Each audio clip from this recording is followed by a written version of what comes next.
Most irregular migrants from Africa try to reach Europe by crossing the Mediterranean Sea from either Libya or Tunisia. Thousands of migrants have died or disappeared during such crossings.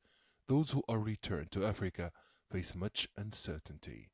The Tunisian Forum for Economic and Social Rights, which specializes in migration issues, noted that deploying European vessels to deter such crossings is not an unprecedented move in the region.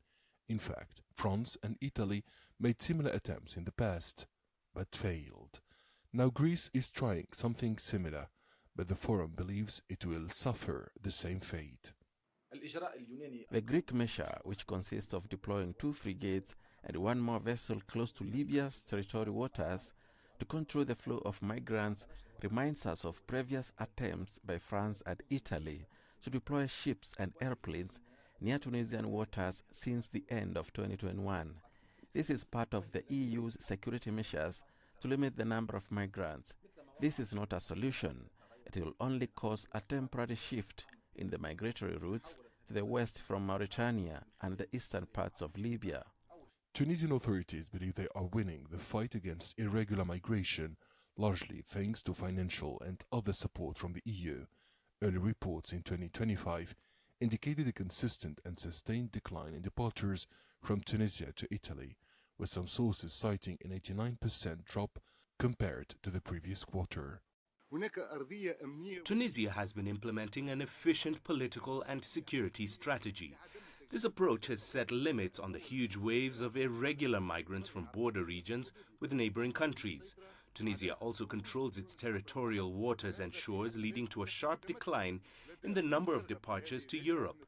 The message of the authorities in Tunisia is that its borders are under control.